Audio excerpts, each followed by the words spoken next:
The film begins in 1956 in Chicago in a modest, unassuming clothes boutique run by an old man by the name of Leonard Burling. Mr. Leonard is a British citizen who immigrated to the United States a few years ago. Previously, he worked for several years in the world's best fashion store in London before deciding to relocate for a variety of reasons. After relocating to Chicago, Mr. Leonard opened his fashion store and employed Mabel Shawn, a stunning woman, as his helper. All of the clothing at Mr. Leonard's shop is well known across the city of Chicago, and several affluent families have personally made their way to their usual store. The Boyle family was one of the families that frequented his business daily.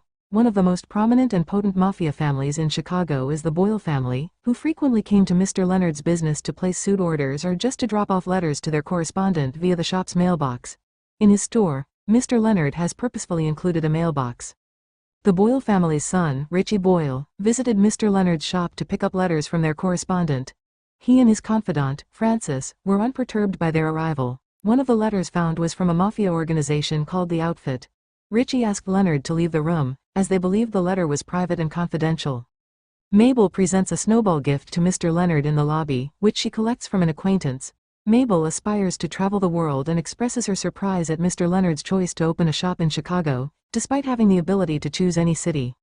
After Richie and Francis leave, Mr. Leonard informs Mabel that a clock shop employee invited him to meet Mabel, but Mabel is uninterested due to her existing relationship. He concludes Mabel has a special relationship with Richie, who is a mafia member and often associated with violence and weapons, warning her to be cautious. Mabel acknowledges her awareness of Boyle's family but believes she can handle Richie. She wants a raise to save for travel, but Mr. Leonard offers her a raise if her skills improve.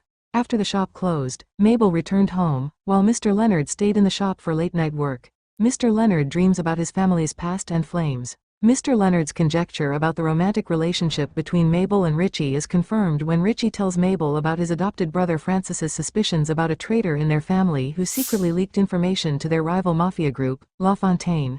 This incident confirms Mr. Leonard's assumptions about their relationship. Richie didn't like Francis since his father, Roy Boyle, always trusted Francis and relied on him more than his biological son. Richie never thought of Francis as his brother or family because he was only a stranger who saved his father from 6 bullets.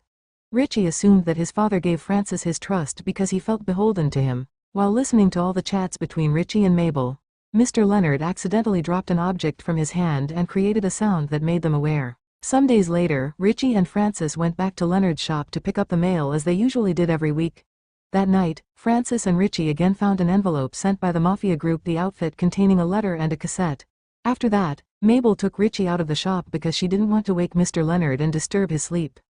Francis and Richie returned to Mr. Leonard's shop to report an attack by the law-failing mob group. France informed Mr. Roy that they were hiding in Leonard's shop. Francis asked Mr. Leonard to stitch up Richie's wound to stop bleeding. Initially hesitant due to his lack of combat experience, Mr. Leonard successfully stitched up Richie's wound without anesthetic. Richie fell unconscious but remembered the pain. Mr. Leonard stopped Richie's bleeding, and Francis took the tape from the suitcase and asked him to care for Richie. Mr. Leonard asks Francis to take Richie in his suitcase to avoid involvement in the Boyle family's troubles. Francis insists on Richie staying longer, as Leonard's shop is the only safe place. Francis must find a cassette player to open the tapes, which are recordings of wiretappings of a member of the Boyle family. He suspects a traitor among the family who cooperates with the FBI and installs a bug in a place the Boyle family visits. Francis must find a cassette player to play the tape and find out the traitor. Mr. Leonard claimed to know the story about the tapes and the traitor to the Boyle family from Francis. He asked Richie if he suspected anyone in their family of being a traitor. Mr. Leonard suggested that the traitor might be someone close to the Boyle family but not part of the family. He then sat in his chair selling cloth and claimed to be the traitor who leaked information to their enemy.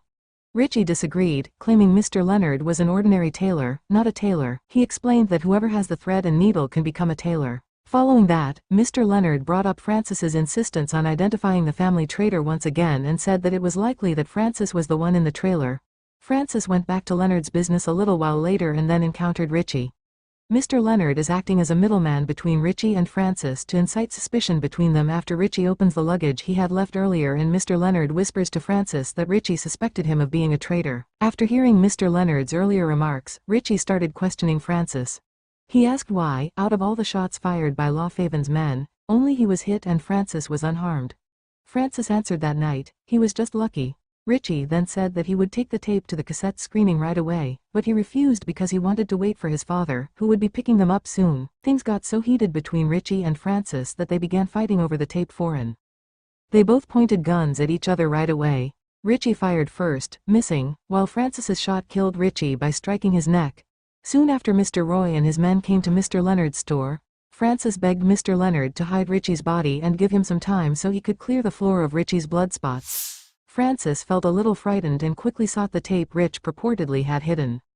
When Mr. Rui arrived, the floor was spotless, giving Francis enough opportunity to make up a story regarding Richie's whereabouts. Francis then said that Richie had left the store with a cassette without informing him where he was going. Mr. Roy then instructed Francis to locate Richie right away and return him. Mr. Roy waited while he spoke with Mr. Leonard. He informed him that the group, the biggest mafia organization in the world today, has networks across Europe and America. Mr. Roy went on to say that the Boyle family was approached by the organization to become an alliance because they were the only mafia group willing to take on LaFountain. As a result, the organization assisted the Boyle family by providing the FBI with a wiretap tape, allowing them to identify the family traitor. Since Mr. Leonard had never heard from Mr. Roy on their group's affairs before then, he seemed shocked and inquired why Mr. Roy was telling him everything. It came out that Mr. Roy had discovered that Richie was now at Leonard's business since his coat was still hanging there. Mr. Roy was certain that Miss Leonard had something to conceal since he was aware that Richie would never go outside in the winter without his coat. Mr. Roy pulls a pistol on Mr. Leonard, demanding to know the truth, but before he can say anything more, Francis barges in holding Mabel. Mr. Leonard, who feared Francis might kill Mabel, went on to say that Richie was ashamed of Francis for having shot 4 of the men from Newfoundland. Richie decides to return to L.A. Fountain's place to prove his worth to Roy, who was forbidden from telling him earlier. Francis brings Mabel, Richie's girlfriend, to the scene, but Mabel admits she doesn't know about Richie's whereabouts. Francis interrupts Mabel's words and claims to see a bloodstain on Mabel's carpet, likely Richie's blood. Roy, feeling frustrated, forces Mabel to tell the truth using force. Mr. Leonard, who sees this, calms him down and reveals that Mr. Leonard had a wife and daughter who died in a fire. Very soon after the phone rang, Mr. Leonard picked up the phone and said that Mabel was already his daughter. According to Mr. Leonard, Richie called and requested to be picked up at 31st Street. Richie claimed to be hiding from LaFountain. When Mr. Leonard revealed that he had given the address on purpose so that the LaFountain group might assault Mr. Roy and his men, Mr. Roy and his men hurried to pick up Richie Francis, who decided to stay and claimed he would look after Mr. Leonard and Mabel just in case he lied to them. Furthermore, Mr. Leonard revealed that Mabel was the betrayer they had been searching for the entire time after developing a unique bond with Richie. Mabel has plenty of chances to learn more about the Boyle family and provide that knowledge to LaFountain in exchange for payment. Mabel knows that Francis will eventually find out, so she asks the FBI for assistance in wiretapping and apprehending the entire Boyle family. This would protect Mabel since the FBI would eliminate the Boyles. Mr. Leonard is aware of Mabel's plans, which he purposefully left undisclosed because Mabel truly wants to make a lot of money so that she can travel the world. To protect Mabel, Mr. Leonard also hid the tapes soon after LaFountain and his men arrived at Leonard's shop to give Mabel money in exchange for the tape. However, before that can happen, Francis asks Mr. Leonard and Mabel to use a code after Lefebvre and gives them the money so he can leave the back room and kill LaFountain after LaFountain arrives and takes the tape. He paid Mabel the money they had previously agreed upon, but when LaFountain and his men departed, Mabel and Mr. Leonard betrayed Francis and told LaFountain where he was. As a consequence, Francis died after being shot many times by LaFountain's men.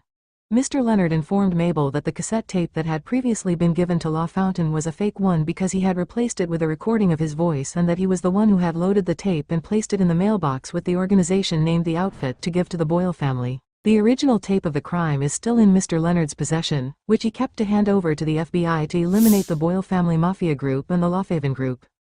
He instructed Mabel to travel the world with the money she had just received. Mr. Leonard packed up his belongings and set fire to his shop, but Francis, who was still alive, shot him. Fortunately, the shot only injured his arm. Mr. Leonard explained his true identity to Francis, who had been a monster like him. After leaving his boss and moving to London, he was killed by his family in a fire. He moved to Chicago to start a new life and become a better person.